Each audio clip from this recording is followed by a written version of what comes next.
purpose of our project was to create an inexpensive EMG-controlled prosthetic hand out of an existing non-bionic plastic hand.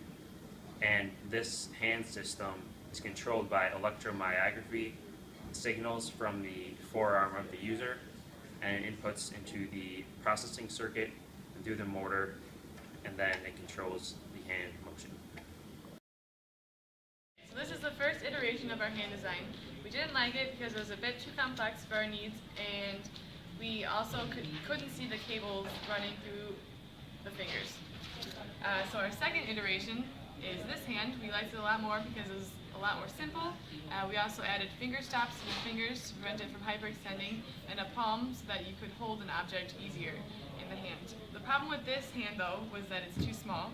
So we came up with this third iteration where we rescaled the hand so that it's more like the size of a human hand. So with the design of the hand that we selected, we have two different displacements to open and close the finger. So to close the finger, you pull a string maybe an inch, and to open the finger, you pull the other string only 3/4 of an inch. As you can see here, we have a single motor, so we have one rotation, and we had to achieve two different displacements with this one rotation. And the best way to do that was to put pulleys of different sizes on the motor shaft, so that when we spin the motor, we can get different displacements. So the first step in processing our EMGs was an instrumentation amplifier. What this did was it took the small differential voltage across a muscle and amplifies it and isolates it from the noise. After that, we still had a signal that was too small to be read by a microcontroller and was also oscillating. So we fed it into a series of op-amps to amplify it up, and then used a diode rectifier to cut off all of the negative portions of the wave. Then we used an envelope detector to just capture the shape of the wave.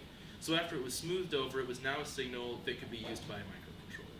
So for our code, we had two different modes we had to deal with, automatic and manual. So manual mode was all push-button inputs by the user, one button to open the hand, one button to close the hand. And then automatic mode was our EMG sensor input. So we had an analog input from the sensors, and when that went above a certain threshold, it closed the hand. And then we also had a push-button input in automatic to set where the threshold should be for each different user.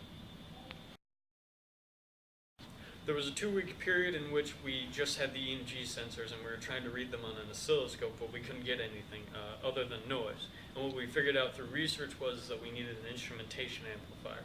So once we used that, we were able to get a readable output from just the sensors themselves.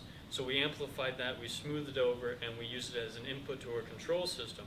And through that, we were able to control at first just a servo we had lying around until we got our final DC motor, which we implemented in our final system. 1.1 and 2 volts, maybe even, yeah, if I squeeze really hard I can get it up to like 3. But that's a DC signal that we can feed into a microcontroller. Easily. Yep. So that's There. what we want. Go ahead.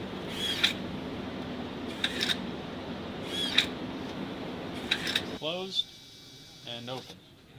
It's fine. Now open it.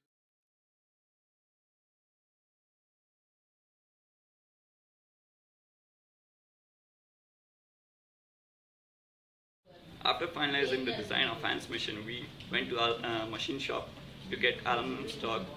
We used the lathe to make a spindle on which the pulleys were inside, and the pulleys were made using the mill and the lathe. The grooves on the pulleys were also made using the lathe. Then we used the mill to make a key stock in which the keys go inside and keep the pulleys together. Oh, right, that's the difference.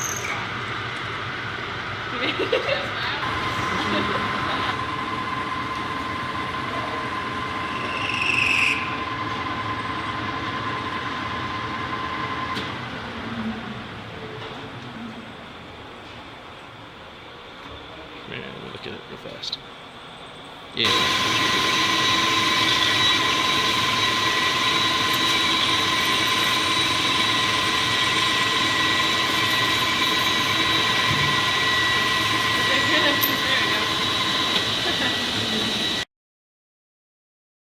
So then now if you look at the hand, when I open and close my hand, I can open and close the prosthetic hand. So then the next mode, if I hit one button, it goes into manual mode. You can see right here it's changed on the UI that it knows it's in manual mode. And then you can run the hand open and close with these push buttons right here.